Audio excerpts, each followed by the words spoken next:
저출산 대책을 당장 지금 시급한 대책을 세우지 않으면 과연 해결될까요? 그게 안 된다는 거예요. 더군다나 지금 우리가 부러워하는 선진국들, 민주주의도 발전하고 여성의 권익도 그리 높은 나라들이 도리어 그러한 대책을 내세우고 있거든요. 출생률을 높여야 되겠다.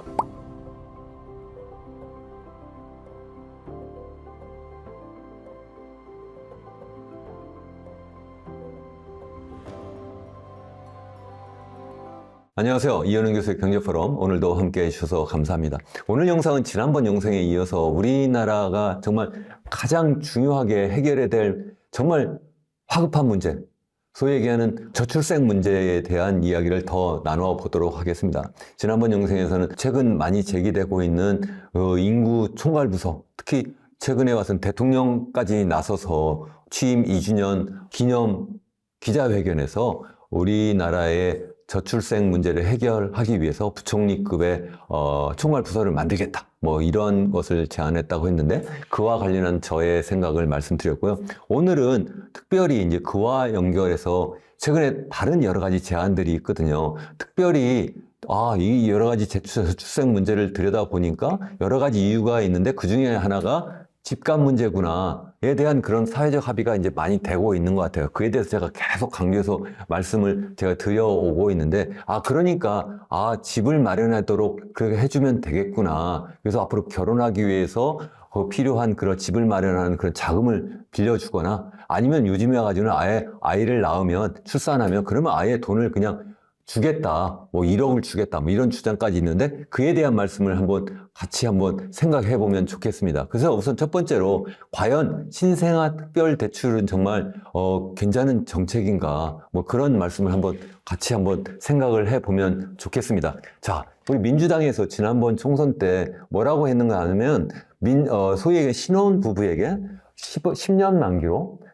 신혼부부의 10년 만기로 1억 원을 대출을 일단 해주고, 자녀를 낳으면 무이자로 바꿔주고, 두 번째 아이를 낳으면 그러면 5천만 원은 감면해주고, 세 번째 아이를 낳으면 아예 원금 전액을 감면해주겠다, 뭐 이런 총선 공약이 있었어요. 그리고 또 나경원 당선자죠. 나경원 당선자는 예전에 그 저출산 고령사회위원회 부위원장 할 때 제안을 했다가, 그것 때문에 저출산 고령사회위원회 부위원장직에서 내려왔어야 됐던 이 나경원 당선자는 뭐라고 이야기를 당시 했었고, 또 지금 또 다시 이걸 주장하고 있느냐 하면, 신혼부부에게 아예 20년 만기로 금리는 1%로 2억 원을 대출해주자. 그래가지고 첫째 아이를 낳으면 이자를 아예 감면해주고, 둘째 아이를 낳으면 아예 원금의 일부를 탕감해주자. 뭐 이런 정책을 제안을 현재 하고 있습니다. 그러니까 양당, 어쩌면 그러니까 민주당이나 아니면 나경원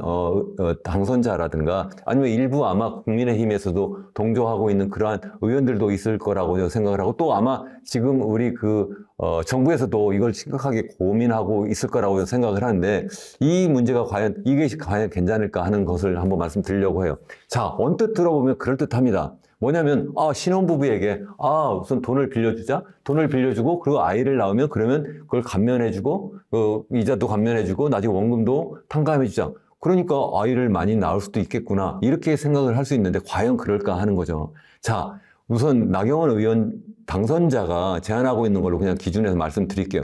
자, 20년 만기로 2억을 대출해준다. 그러면 우리 한 해에 혼인하는 사람, 결혼하는 젊은이가 몇 쌍이냐 하면, 지난해에 20만 쌍이 조금 안 됐어요. 19만 6천 쌍 정도 됐는데 20만 쌍이라고 해요. 그리고 20만 쌍에 대해서 2억 원씩 돈을 빌려주면 얼마죠?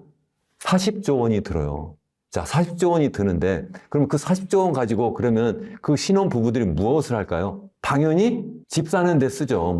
물론 일부는 대출하는, 그걸 가지고 일부 더 대출을 해서 이제 집을 사는 사람들이 있을 거고, 일부는 물론 또 그 전세나 아니면 월세 하는 데 도움이 되고, 또 일부 결혼자금 다른 데 쓸 수는 있는데, 대부분은 아마 이거 가지고 부동산 투자하는 데 들어가지 않을까, 그런 생각이 듭니다. 그건 무슨 말씀이냐면, 지금 우리나라의 집값이 너무 높아가지고 대다수 젊은이들이 그래서 결혼하는데 너무 힘들다, 그래서 아이도 못 낳겠다, 뭐 이런 생각을 하고 있는데, 이게 결국은 얼뜻 보면 돈을 빌려주니까 이거 가지고 아이를 낳으면 또 더군다나 탕감도 해준다니까 결혼하고 아이를 낳을 것 같지만, 이것이 결국은 부동산 가격을 띄우고, 그렇게 함으로 해가지고 이 돈을 빌려준 것보다도 집값이 더 많이 뛰어버릴 수도 있겠다는 거예요. 그래 버리면 결국은 이건 뭐예요? 젊은이들이 결혼을 또 못하는 상황으로 몰고 갈 수도 있다는 거예요. 이 정책이 이게 바로 헝가리식 대출이라고 하거든요. 헝가리가 어떻게 했느냐 하면 1981년에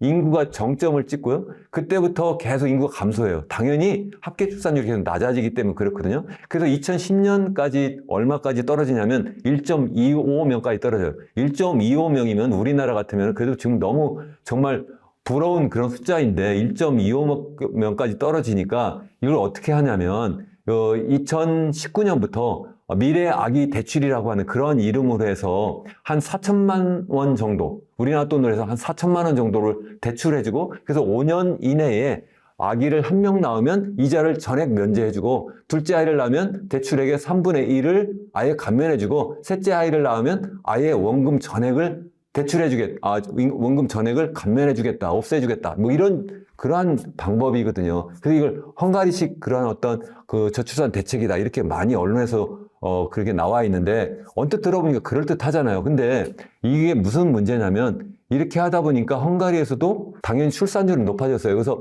2010년에 1.25명이던 것이 이게 2019년부터 이러한 대출 정책을 썼다고 했잖아요. 그래서 2021년 되면 1.59명까지 높아져요. 1.59명이면 OECD 평균 정도 되거든요. 그러니까 상당히 높아지긴 했는데, 이렇게 되면서 집값은 2배로 또 뛰어요. 그래서 집값이 상당히 뜨는 것이 또 문제다. 그래서 이 그림을 한번 보시죠. 이 그림 보시면 이 헝가리의 집값 인덱스인데요. 그 집값 지수인데, 이걸 보시면 이게 2015년 그때부터 시작하면 여기 회색으로 보시면 이게 헝가리의 집값이 빠르게 높아지고, 특히 10년대 후반부터 굉장히 빠르게 이게 높아지고 있잖아요. 이와 비교해서 제가 독일의 어떤 집값 추세선을 제가 같이 한번 그려봤어요. 이렇게 보시면 독일의 추세선이 이게 하늘색, 짙은 하늘색으로 표시됐는데, 여기서는 우리 2010년대 초만 해도 독일의 집값이 더 비쌌거든요. 그런데 이것이 헝가리보다 더, 물론 얘도 높아졌지만 헝가리에 빠르게 집값이 높아지면서 이게 헝가리 그 집값이 독일보다 훨씬 더 높다. 그래서 오른쪽에 보시면 이 헝가리의 수도가 부다페스트잖아요. 부다페스트 같은 경우에 소득 대비 집값 비율이 한 14.2 정도 되는데, 독일의 경우에는 뭐 베를린이 이제 수도잖아요. 수도 보면 한 11.4배 정도 이렇게 돼요. 그러니까 부다페스트보다 훨씬 더 이게 낮다. 그러면 왜 이렇게 돼버렸냐는 거죠. 그걸 한번 제가 잠깐 보여드리려고요. 왜냐하면 우리나라는, 여기서 보시는 것처럼 서울 같은 경우에는 우리나라의 소득 대비 집값이 무려 25배나 돼요. 그러니까 무슨 얘기냐면, 소득을 무려 먹지도 않고 입지도 않고 쓰지도 않고 무려 그냥 계속 모아서 25년을 걸려야지만 서울에 있는 평균적인 집을 하나 구할 수 있다, 이런 거거든요. 이런 상황에서 헝가리식 그러한 대출을 쓰면 안 된다는 말씀을 제가 드리려고 해요. 그래서 독일은 그럼 어떻게 하는데, 독일은 어떻게 하느냐면 이렇게 해요. 독일도 이게 비슷해요. 80년대 이게 한 1.56명 정도 되다가 이게 동독과 서독이 이제 통일을 하면서 이게 90년대 초에 막 출산율이 막 떨어져요. 그래서 1.23명까지 떨어졌거든요. 그러다가 이제 이 출산율을 다시 높이는 노력을 해서 지금 한 1.53명 정도 돼요. 상당히 높은 수준인데, 여기는 헝가리식 그러한 대책이 아니라 어떻게 하느냐면, 아예 아이에게, 부모에게 그런 대출을 해주는 게 아니라, 목돈을 대출해 주는 것이 아니라 아이에게 수당을 지급해요. 킨더겔트라고 해가지고 18세까지, 태어나면 18세까지 매월 250유로를 줘요. 그러면 어느 정도 되냐면 우리나라 돈으로 한 36만 원 정도 돼요. 그래서 그러면 18세까지 되고, 그 다음에는 어떻게 하는데, 그 다음에도 뭐 구직을 하고 있는 중이거나 아니면 대학이라든가 아니면 직업 훈련을 받고 있으면, 그러면 그거 끝날 때까지, 그래서 25세까지 계속 지급을 해요. 물론 대학도 무료로 제공하고요. 대학 교육도 무료예요. 독일 잘 아시는 것처럼. 이거 비슷한 나라가 또 스웨덴이나 캐나다도 마찬가지예요. 그래서 스웨덴도 고등학교 졸업할 때까지 매월 한 1250 크로나 정도 줘요. 그러니까 이게 우리나라 돈으로 한 16만 원 정도 되고요. 캐나다도 매월 17세까지 500달러를 줘요. 우리나라 돈으로 한 50만 원을 줘요. 이런 나라들이 다 우리나라보다 출산율이 높아도 월등히 높은 나라예요. 그럼에도 불구하고 이런 정책을 쓰고 있다는 거예요. 뭐가 달라요? 좀 전에 헝가리식은 어떻게 하냐면 그냥 돈을 빌려줘요. 돈을 빌려주고 목돈을 가지고 그걸 가지고 이 그 부부들이 신혼생활을 하고 아이를 낳을 수 있도록 이렇게 하고 또 그렇게 하면서 아이를 출산하게 되면 그래도 이자도 감면해주고 원금도 탕감해주겠다. 뭐 이런 정책을 쓰는데 그에 비해서 독일이라든가 아니면 스웨덴이나 캐나다는 그러한 목돈을 주지 않고 어떻게 하냐면 그냥 부모도 아니고 아이에게 수당을 준다. 왜냐하면 이 아이의 권리일 수도 있다는 거예요. 아이에게 우리가 투자를 하는 거예요. 이 아이들이 성장해야지만 우리나라, 이들 나라들이 미래에 어떤 그러한 경제력을 계속 키워나가고 그래서 지금의 성인들이 나중에 노인 되었을 때 그분들을 부양할 수 있거든요. 그러니까 지금의 성인들이 세금을 내가지고 우리의 그 미래의 성인이 되는 이 아이들에게 투자를 한다는 그러한 개념이거든요. 그렇게 하자는 거예요. 그렇게 함으로 해가지고 이 독일이라든가 스웨덴이나 캐나다 같은 나라들이 다 출산율을 다 높였어요. 물론 이들 나라들도 약간의 그런 어떤 부모 수당도 지급하기는 해요. 그렇지만 부모 수당보다 중요한 것이 바로 이 아동 수당이다는 거예요. 그래서 우리나라 같은 경우 더군다나 이들 나라들보다 출산율도 훨씬 더 낮을 뿐만 아니라 또 한 가지 굉장히 중요한 특징이 말씀드린 것처럼 우리나라 집값이 너무 높고 또 뿐만 아니라 이미 우리나라는 정말 그 소위 가계부채가 꼭지에 찼어요. 그래서 GDP 대비 100%가 넘는다고 말씀을 드렸잖아요. 그걸 계속 가계부채를 계속 더 높이는 정책을 써버리면 그러면 이게 결국 빚이잖아요. 이렇게 빚이 돼버리면 젊은이들이 빚 때문에 그 부담 때문에 또 결혼 못하고 또 그걸 갚느라고 또 그래가지고 결국은 또 결혼 못하고 아이 못 갖거든요. 그러니까 그렇게 하지 말자.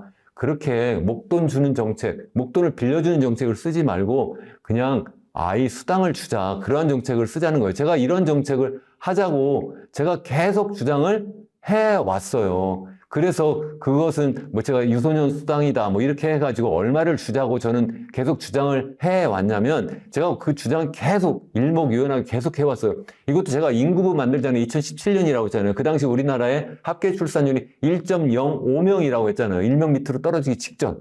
그때 아이를 낳으면 나라가 월급을 줘야 된다. 그리고 또 제가 우리 그 지난번 정부, 문재인 정부 때는 다시 또 20살까지 유소년 유소년 기본소득을 주자, 뭐 이런 주장도 했고요. 또 최근에 와가지고는 제가 이제 다시 또, 윤석열 정부가 또 들어서면서 다시 또 이걸 지자체들이 또 이런 양육비를 지원하는 정책들이 막 여기저기 막 나오니까 그러지 말고 중앙정부가 일원해서 그냥 수당을 일괄적으로 독일이라든가 좀 전에 말씀드린 것처럼 스웨덴이라든가 캐나다 같은 그런 방식으로 성인이 될 때까지 그냥 매달 지원을 하자. 우리나라는 이들 나라들보다 훨씬 더 심각하니까 그럼 얼마를 지원하느냐 하면 매달 어떻게 하냐면 100만 원씩 그러니까 1년이면 1200만 원 그래서 20세가 되는 때까지 그러니까 20년 동안 하자는 거죠. 그렇게 해가지고 지원을 하자. 그러면 각 우리 아이당 성인이 될 때까지 얼마예요? 2억 4천만 원을 지원을 하자.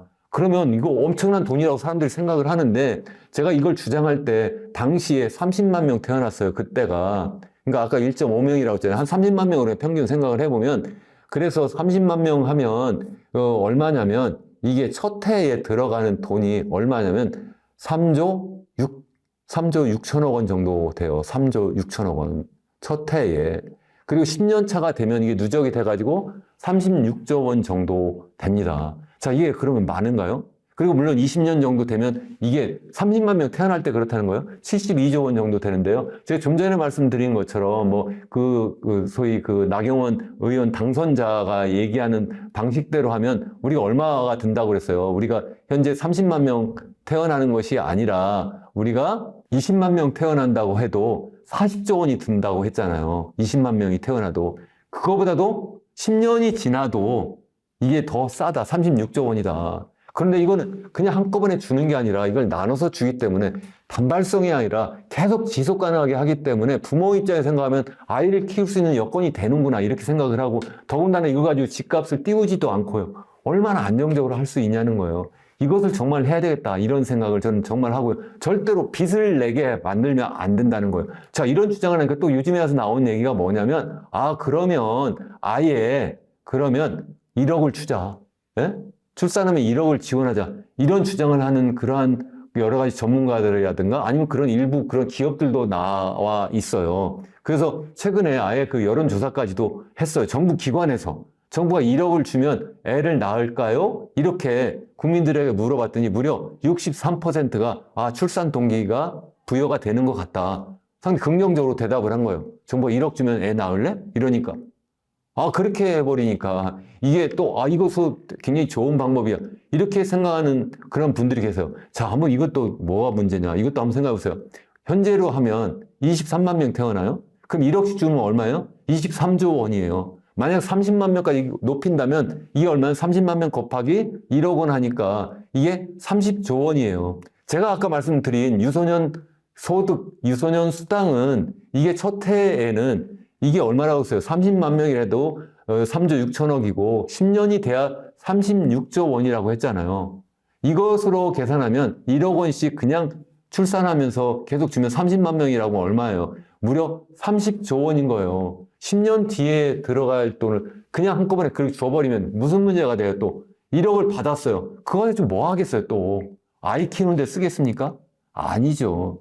또 집 사는데 쓰겠죠. 또 그래서 그럼 집 사는데 쓰면 그게 뭐예요? 이 30조 원 또는 23조 원이 그냥 또 집값으로 그냥 들어가는 거예요. 집값으로 들어가면 무슨 얘기예요? 집값이 그만큼 또 높아지는 거예요. 집값이 또 그만큼 높아지니까 결국 그러면 이거 1억을 주어도 집값이 전반적으로 1억이 아니라 2억, 3억 올라가 버리면 이게 무슨 의미가 있어요? 제가 볼 때는 그냥 집값을 띄우려고 하는 정책이 아닌가 이런 생각이 정말 들어요. 정말 이러한 정책을 쓰면 안 된다. 다시 말씀드리면 제가 종합해서 말씀드리면 이것을 그냥 빌려줘도 안 되고요. 목돈으로 줘도 안 되고 이것을 그냥 성인이 될 때까지 나누어서 줘야 된다 하는 이야기예요. 그걸 아이에게 나눠서 줘야 된다 하는 말씀입니다. 정말 이거 정말 강조해서 말씀드리고 그래서 인구부에서는 여러 가지 역할을 해야 되는데 그 중에 하나가 당연히 뭐예요? 이 여러 가지 그 일자리를 안정적으로 만드는 것도 중요하고 또 두 번째 중요한 게 이 부동산 가격을 안정적으로 유지해야 되고 세 번째로는 교육 문제도 더 이상 이렇게 경쟁 사회가 이렇게 막 무조건 사교육 많이 해가지고 무조건 대학만 보내면 최고인 줄 아는 이런 세상도 바꿔야 되고 또 일과 가정의 어떤 양육 문제도 해결해야 되는데 그 중에 하나 제가 특별히 강조해서 말씀드리는 것은 바로 이러한 그 교육 문제, 그래서 교육비 문제, 그리고 또 주거 문제와 관련해서 이 여러 가지 현금성 지원을 어떻게 할 것이냐에 대한 말씀을 드렸습니다. 마지막으로 제가 한 가지 더 말씀드리고 제가 오늘 영상을 마치려고 하는데 일부에서는 뭐라고 하냐면 제 주장까지 포함해서 이거 다 뭐야? 결국은 돈으로 여성에게 아이를 낳아라. 이렇게 지금 유혹하는 거 아니냐. 여성을 뭐라고 생각해서 이렇게 하느냐. 이런 주장하는 분들도 계세요. 그러나 이것 말고 어떤 그런 대책을 세우죠? 이런 얘기하면서 우리나라 행복한 사회를 만들면 된다. 저도 당연히 행복한 사회를 만들자고 계속 제가 지난번 영상에서도 계속 우리나라가 어떻게 행복한 사회를 만들지 이런 걸 말씀을 드리고 있어요. 정말 그게 근본적인 대책이에요. 그렇지만 그것을 만들기 위해서 계속 그러면 그 노력만 하고 저출산 대책을 당장 지금 시급한 대책을 세우지 않으면 과연 해결될까요? 그게 안 된다는 거예요. 더군다나 지금 우리가 부러워하는 선진국들 제가 말씀드렸잖아요. 독일이라든가 아니면 스웨덴이라든가 아니면 캐나다 이러한 나라들 어쩌면 정말 민주주의도 발전하고 여성의 권익도 높은 나라들이 도리어 그러한 대책을 내세우고 있거든요. 출생률을 높여야 되겠다. 그래서 그런 여러 가지 아까 말한 그 일거의 현금성으로 그냥 막 돈을 목돈을 주거나 아니면 대출해 주는 것이 아니라 이걸 성인이 될 때까지 아이에게 그런 어떤 그 교육을 제대로 받고 성인이 될 수 있도록 그런 지원하는 정책을 쓰고 있거든요. 그런 정책을 쓰자는 거예요. 물론 그것만 해야 되는 것이 아니라 아까 말씀드린 것처럼 여러 가지 그 일과 가정의 양립 문제 또 그렇게 하기 위해서는 여러 가지 그 여성들이 또 그 남성들이 결혼하고 또 아이를 낳았을 때 그 가정에서 일을 할 수 있도록 구체적으로 여러 가지 그런 정책도 세워야 되겠죠. 그게 뭐 근무 유연화를 한다든가 육아휴직을 더 의무화하고 또 육아급여도 더 현실화해야 된다든가 또 초등학교 여러 가지 어린이집을 더 병설해가지고 더 무료로 제공한다든가 또 직장 내에 여러 가지 보육시설도 확대 설치한다든가 여러 가지 문제가 당연히 있습니다. 제가 여기서 강조해서 말씀드리려고 하는 것은 요즘 이슈화되고 있는 것. 그러니까 어떻게 우리가 그 결혼하고 그리고 출산하는 그러한 그 신혼 부부들 또 젊은이들에게 우리가 지원을 할 거냐. 근데 이것이 다시 한번 말씀드리지만 이것은 현금성으로 목돈을 그냥 주어도 안 되고 빌려줘도 안 된다. 이것은 그런 분들에게 그렇게 주면 결국 주택가격을 띄워서 결국 도리어 그분들에게 더 힘든 그러한 미래를 만드는 그러한 상황이다. 그게 아니라 성인이 될 때까지 아이에게 우리가 그 어떤 그 양육비, 교육비를 우리가 지원을 하는 것이 맞다. 이렇게 제가 강조해서 말씀드립니다. 여러분, 정말 제 말씀 동의하시는 분도 계시고 그렇지 않은 분도 계시고 또 더 좋은 대안을 갖고 계신 분도 계실 수도 있어요. 여러분들께서 많은 그런 댓글로 의견 나눠주시고 또 그렇게 하면서 보다 나은 그런 대책을 만들면 좋겠습니다. 여러분의 동참이 정말 우리 사회를 바꾼다고 저는 생각합니다. 여러분 끝까지 시청해 주셔서 감사하고 기왕이면 구독과 좋아요도 눌러주시면 더더욱 감사하겠습니다. 감사합니다.